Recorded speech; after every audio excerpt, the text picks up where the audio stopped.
Mbote na maman, papa, mon frère, ma sœur, oyo yo zalaka toujours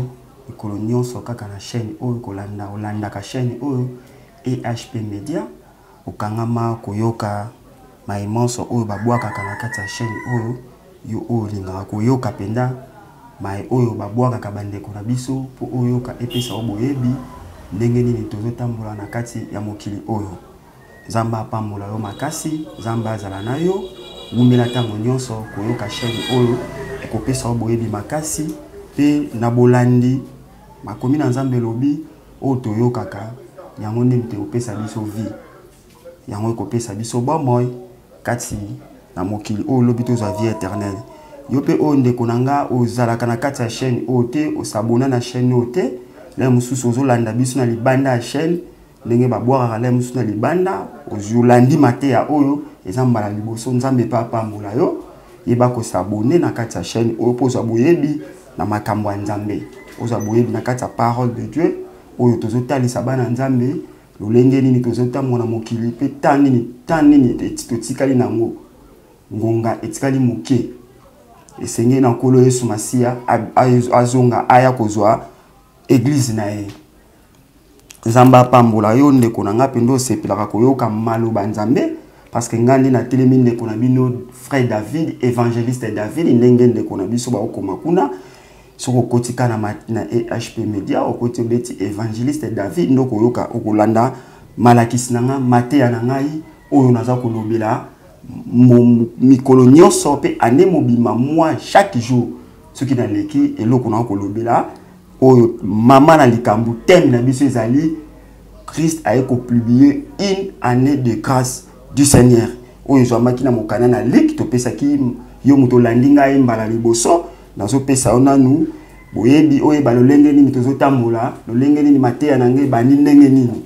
yango na pesi nazo bandela nanu ko flasher na yo muto landinga mbala liboso oye balolenge nini nazo teya nini nazo lobela thème na biso nga nazo lobela mama na likambo ezali Christ a publié une année de grâce mokolo moko mibu moko mokolo moko ya nkolo ya ngolu ezwami na mokana na Luc chapitre na biso 4 verset na biso 19 moko bana na pe na verset 16 no mona ndenge bandaki mais verset au thème na biso ezapena na verset 19 au mona que Christ a publié une année de grâce wana to expliquer ki bino mokolo moko ya Nzambe ya ngolu grâce wana eza ye moko déjà Jésus Yesu a publié une année de grâce grâce à Yesu mokolo moko eza nini mokolo moko na to pesa ki bino verset biblique frère na biso Pierre apôtre Pierre ozaki disciple ya Jésus Christ apôtre Pierre a expliqué biso yango malamu na mokana na 2 Pierre je crois chapitre na biso 3 2 Pierre chapitre 3 o eza nazo salaka rappel na makambo oyo to ande ko lobela peut-être eza mbala liboso lem so yolanda ngai na mateya oyo yango nazo sala le rappel oyo ba nini tozo lobela na 2 Pierre chapitre na biso 3 ko bana verset na biso 8 au mona apôtre Pierre azo lobela ni na lobi mokolo moko et pas Nzambe eza loko 1000 ans et pas Nzambe eza jour moko eza mokolo moko jour moko et eza loko la 1000 ans eza loko la jour moko et pas Nzambe donc mokolo moko et pas la biso eza 1000 ans mais Nzambe a mona mokolo moko ya moto pesa ki no verset thème tozo lobela une année de grâce Christ a publié donc année moko na Christ a publié une année de grâce mokolo moko eza loko la jour moko frère na biso Pierre a lobeli awa eza loko la 1000 ans Christ a publié 1000 ans a pesa biso 1000 ans ya ngolo ya grâce ya ko profiter na temps o tozali 1000 ans ya ngo tozali déjà tozo régner na ngo tozo tamboa na ngo donc ce cas 1000 ans o esili 3000 ans donc on a la vérité 3000 ans o esili mokili pe pufi koya ya Yesu yemi ebelemi koya na Yesu aye kozwa ba pate na ye aye kozwa ba oya ye yango ndeko na ngata ngozoka boye mateya oyo ezali makanisi na ngai te ezali ngai ndenge na lobi te mais eza makomi na Nzambe Bible nde muto lobi parole de Dieu maloba Nzambe yango tango zoka bozo kamwa frère ko loba mokili kufa na 3000 ans makomi na Nzambe moni parole oyo eza caché yango so otangi na makomi na Nzambe na otanga na évangile ya Christ banana Matthieu Marc Luc Jean otangi biloko wana omona ke Christ abane kolobela batumi na parabole Batu mususu ba disciple batu no bi pourquoi pona ni nozo lobela na parabole. Abi na ozo lobela na parabole, mais pona bino na lobela na parabole na expliquer bino parce que bokonza likolo eza pona bino parabole ande ko lobela pona batu mususu ba bikate. Eza na mati ande to te ya boza mutu musa oyoka arobika na eta oza vie éternelle. Mais pona ba oya nzambe tant bazo yoka tozo ko expliquer bango azo vie azo ba oui oza parole de Dieu. Yango Christ abane ko lobela na lolenge ni balé. On est dans la parabole, mais pas la disciple, on est expliqué bango. Tel le c'est na pesi no eni ko lo ba boy. Ay bo konza ni koleza bongo, eza na parabole.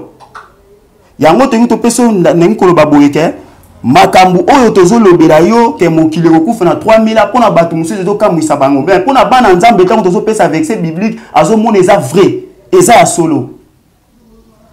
Mokolo moko nzamba epesa biso jour moko 1000 ans. Yango tozali. Ce qui a 1000 ans, oh, si les frères, 1000 ans, moussous, oh, koyande, tenaribi, ça qui vient de mater en bassima, et ça a 1000 ans, moi, na pâté. Oh, Christ a bon, ici, fait, tu vois, ya moi, na pâté, né, ya moi, qui nous corrène, qu'on a tout vendu, tout le monde a 100 nyonso.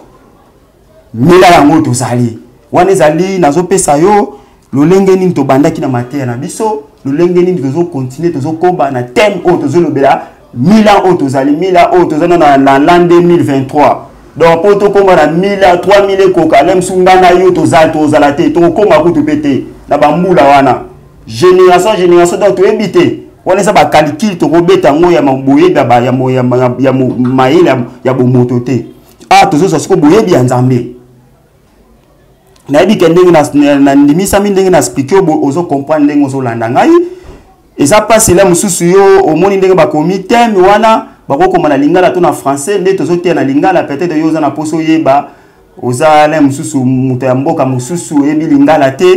mais nzamba ko sunga biso mbala sima soki apesi biso makoki moyen to ko yeba pe ko limbola ngo na français bato bako limbola na français to na anglais to yepo oza na moyen na ko limbola ngo nde tozo ba na anglais to na français pour comprendre makam tozo lobela mais ça pena ba mutu ya na lobela monoko o nazali lingala. Merci na pesi bino moi connaissance à mon cœur koyeba lelo ni thème nini tozo lobela na mokolo ya lelo eloko o na niko lobela siko ko bakisa na kati ya thème o tozo lobela 1000 ans tozo tambo nango tant o tozali temps de la grâce ndamba pesi biso ya ngulu toyeba lolenge ni to tambo po tozo vie éternelle na yiko bakisa boyebi moke o nzamba pesinga ya ko bakisa na kati ya thème wana eloko na o lobela ezali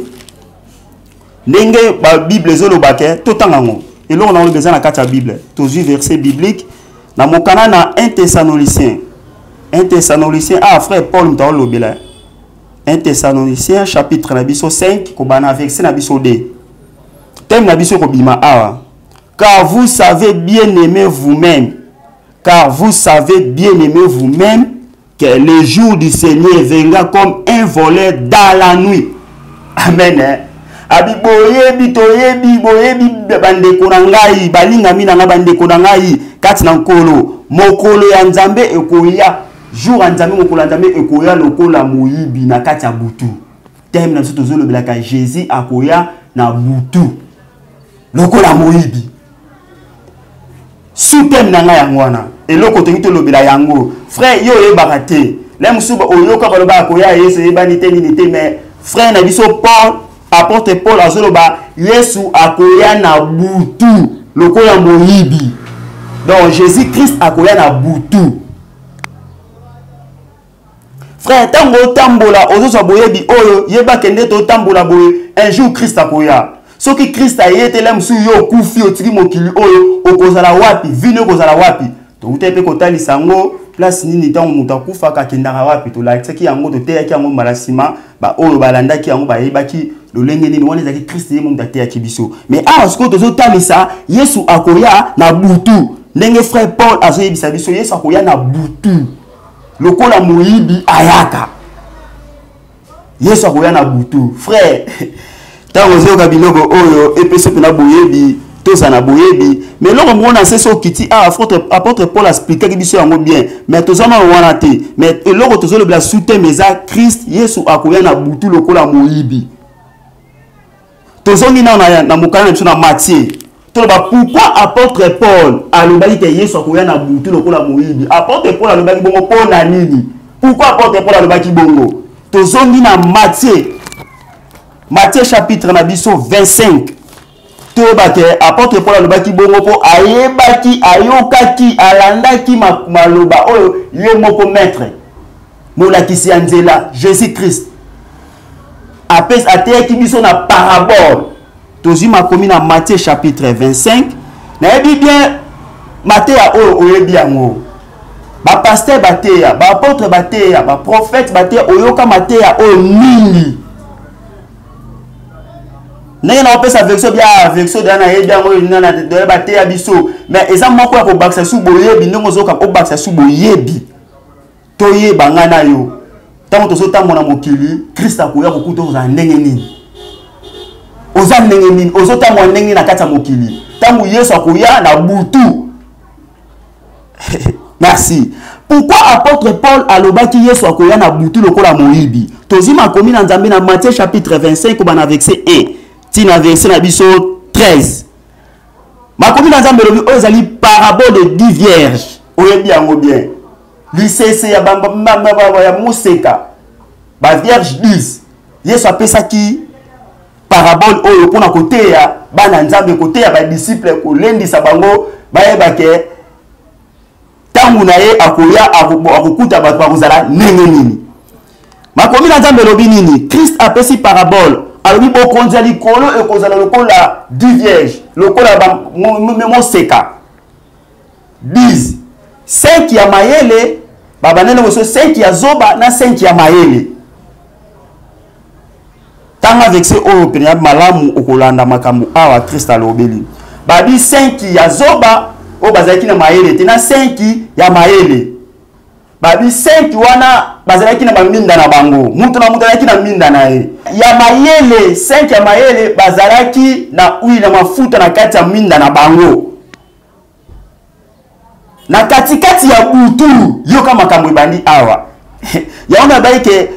apôtre Paul alobaki Yesu akoya na butu awa yoka makambo ebandi babi na katikati ya butu balali pongi. Tango balali pongi bayo kaka babeleli bango mobala libala ye mama balamuki mobala libala to kokuta na ye tango balamuki 5 ya mayazo babatela boye minda na bango ezopela te batela oyo ya mayele minda na bango ezopela baye ko remarquer bazana mafuta te ne baye ko senga baninga na bango bopesa biso mafuta na bino ndambu to tsape na mafuta minda na biso po pela to mona mobala libala yoka bandeko wana bayebisi bango ba répondre bango balobi eko sala mate ke biso to zwa tango natangi eloko oyo eza na verset na biso je crois na verset 6 okiti yango ata na verset 9 je crois okiti na seana omona ke baolo bake ekoki ko sala mate biso to longola oya biso to pesa bino ekosala te bokende na marché na wenze bokende kuna bokende koluka bateki baza kuna mama na likambo nde soutien na biso eza wana butu Yesu akoya na butu koya na butu Yesu akoya akokuta yo okozana ndenge nini apôtre Paul bi Yesu akoya na butu siko aba pesa biso Yesu azote ya biso na katikati ya butu mobala libala ye tango aye abeleli babeleli ke mobala libala ye bokuta na boya bobonga bokuta na tango batali ya bazoba bazaki na mafuta te na kati ya minda oya mayele bazalaki na mafuta. Amen, merci Jésus. Na ekozwa place wana tango balobi bokende na wenze bokende kosomba mafuta na ekozonga na lite ya moko na te kibino na mokana biso kaka na Luc chapitre na biso 16 au total qui pauvre Lazare riche na mobola riche akufaki ate ko se retrouver na moto Lazare akufa ko se retrouver na place ya papa Abraham place ba santu bazalaka eloko moko na zongeli place oyo riche azobisa papa Lazare aibisa Lazare aibisa bandeko na ye azana bandeko ne 5 kuna akene ko yebisa bango ke baya place ya zali te po place ya zali moto zali lufelo zali mais na se plaît na réponse à papa Abraham biso na bino écart donc distance za musika soki bandeko na bino mo bandeko no baza kuna bazana mokili kuna biso to okene ko yebisa bango te bazana basakoli ba prophète loi Moïse baza kuna soki bayoki bango bakoya pa na biso soki bayoki bango te bakoya pa na bino yango na zongi na bandeko wana 5 ya zoba baye kosenga mafuta epa ya bato bazalaki na mayele bazalaki mafuta na bango tango mobile libala ye bazomona mobile na bango libala basengi mafuta balobi na bango ko balobi bokende na wenze bokende bateki mafuta bazakuna donc na tango wana tango bazoyibisa bango bokende na wenze bango pe bazui mayele bake na wenze na tango déjà tango mobile ye aye komona bato ba misengelaki ba milengelaki na mafuta na bango na mwinda ndekola zui bango bakei tango ba oya zoba bakendaki na wenze po tango na tango Yesu déjà ye tokoluka mate ya oyo mate ya ekozala lisusu te. Alléluia, gloire à Jésus. Pour la terre, nous sommes tenus pour nous. Pour la Yesu aye, aye ko so ba oya ye. Et c'est un mot qui le poufi. Yo tango zo kende ko luka ba prophète, ba pasteur. On a tango to luka ba prophète, ba kozala lisusu te. O localité ya odo to ekozala te. Parce que tant Yesu aye déjà ko zo ba disciple, aye ko zo ba oya ye, aye ko zo ba santu, aye ko zo ba oyo ba batela ki mafuta na bango, mafuta na zo parole, maloba Yesu.